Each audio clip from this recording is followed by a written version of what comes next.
Selamat malam. Terima kasih untuk waktu dan kesempatan yang telah diberikan kepada saya. Pada kesempatan kali ini saya akan menjelaskan sekaligus menjawab pertanyaan ujian akhir semester mata kuliah keempat dengan materinya yaitu metode pelaksanaan jembatan. Dan perkenalkan, nama saya Cornelius Simanjuntak dengan NIM D111191002, mahasiswa Teknik Kelautan Universitas Tanjung Pura Pontianak angkatan 2019.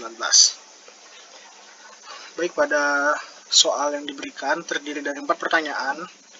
Nah, untuk itu langsung saja kita pada pertanyaan pertama, di mana pertanyaan pertama yaitu menanyakan tentang bagaimana sih metode pelaksanaan di lapangan pada pelaksanaan pembangunan jembatan.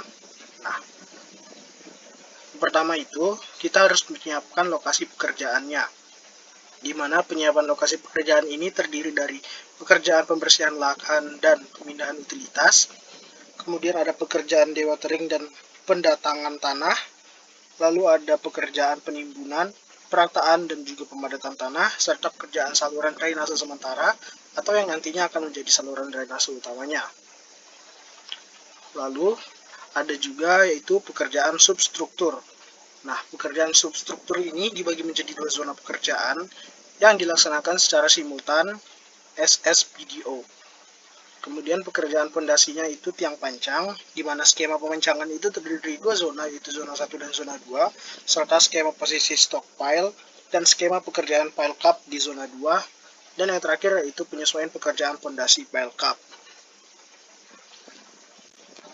Lalu ada pelaksanaan yang ketiga yaitu pekerjaan upper struktur, di mana pekerjaan ini dibagi menjadi 2 zona pekerjaan dilaksanakan secara simultan SSPDO, yaitu pekerjaan pilar pilot slab di zona 1, lalu ada skema pekerjaan pilar dan pier head jembatan di zona 2, dan juga pekerjaan pilar atau pier, lalu ada pekerjaan pier head, dilanjutkan dengan skema pekerjaan girder erection zona 2, pekerjaan erection girder zona 2, lalu ada pekerjaan PCI girder erection, di mana di situ merangkum juga pekerjaan diafragma, pekerjaan lantai slab beton, parapet, dan juga precast planter box.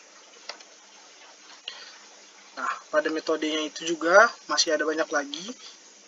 Di antaranya ada pekerjaan pengaspalan, saluran drainase, perkerasan jalan, drainase jembatan, PJU, rambu, serta marka jalan, dan juga pegawai gardu tol. Itu adalah salah satu contoh bagaimana metode pelaksanaan yang akan dilakukan di lapangan. Kemudian pertanyaan yang kedua itu yaitu peralatan konstruksi apa saja sih yang digunakan disertai fungsi alat dan tersebut. Nah, di sini saya mengambil 5 peralatan konstruksi apa saja sih yang dipakai. Yang pertama itu ada drum truck, di mana drum truck ini untuk mengangkut tanah timbunan. Yang kedua ada dozer untuk meratakan dan membuat timbunan tanah. Yang ketiga ada crane breaker untuk pembongkaran existing jalan rigid dan disposal beton at mix. Yang keempat ada vibro roller untuk pemadatan tanah agar tidak amblas bila dilalui alat berat. Dan yang kelima yaitu eksavator untuk pembuatan saluran drainase sementara setelah pekerjaan tanah selesai. Lalu pertanyaan yang ketiga yaitu resiko K3 saat pelaksanaan konstruksi beserta K3L. Nah, di sini ada 6, diantaranya itu ada yang pertama lingkungan atau lokasi proyek yang kurang baik, yang kedua kurangnya penerapan K3 pada tempat kerja, yang ketiga adanya kerusakan mesin atau alat, yang keempat kondisi material bahan yang rusak atau gagal, yang kelima sering mengambil jalan pintas sehingga tidak memperhatikan bahaya dari jalan yang dilaluinya, yang keenam yaitu sering mengabaikan prosedur keselamatan kerja. Nah, di sini adalah cara untuk pengandilan atau untuk mengatasi masalah-masalah tersebut. Contohnya seperti tergilas alat berat. Nah, APK atau alat praktik kerjanya yaitu penempatan alat atau memasang rambu, rekayasa metode kerja yang sesuai operator bersertifikat, atau mengajukan izin bekerja kepada pengawas.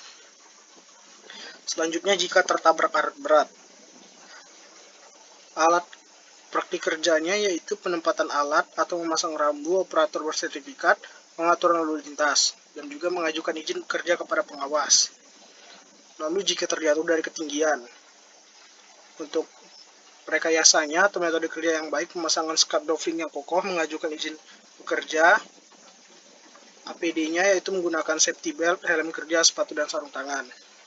Dan jika terpapar bahan kimia, APD-nya yaitu menggunakan masker, sarung tangan, pakaian tertutup, serta sepatu kerja. Nah, itu termasuk pada K3L-nya.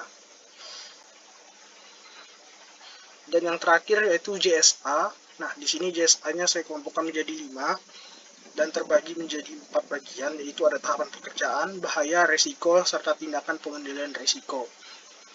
Di mana JSA yang pertama ini yaitu penyiapan lokasi pekerjaan. Nah, bahayanya yaitu ada terkena benda tajam, debu, area becek atau basah, kemudian ada kontak dengan udara panas. Resikonya yang jelas itu pasti terluka, sesak napas, terjatuh atau mengalami luka ringan, dehidrasi, serta head stress. Dan tindakan pengendalian risikonya itu menggunakan sepatu, gunakan masker, atau bersihkan air yang menggenang, dan memakai baju yang menyerap keringat dan banyak minum air putih.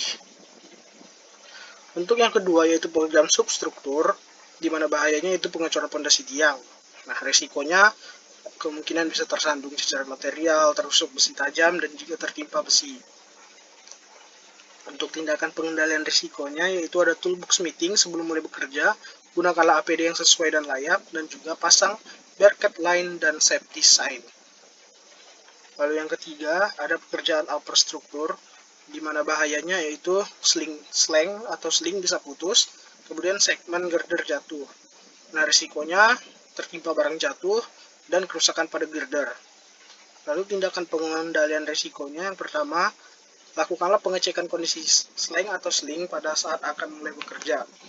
Dan yaitu induction ke operator pada saat akan mulai kerja. Yang keempat, yaitu ada pekerjaan pengaspalan, di mana bahayanya yaitu pasti pembakar aspal. Risiko dari pekerjaan pengaspal ini tentunya terluka oleh api pembakaran. Dan tindakan pengendaliannya yaitu petugas harus berpengalaman dan menggunakan pakaian yang kerja sesuai standar. Yang kelima ada pekerjaan saluran drainase, di mana contoh bahayanya pada penggalian dan risikonya itu pasti tanah akan masuk ke mata. Untuk tindakan pengendaliannya, gunakanlah kacamata safety agar mata terlindungi dari tanah yang bisa saja jatuh dari atas ya. Nah, baik, untuk itu sekian penjelasan dari saya, kurang lebihnya saya mohon maaf. Atas waktu dan kesempatan yang telah diberikan saya ucapkan banyak terima kasih. Selamat malam.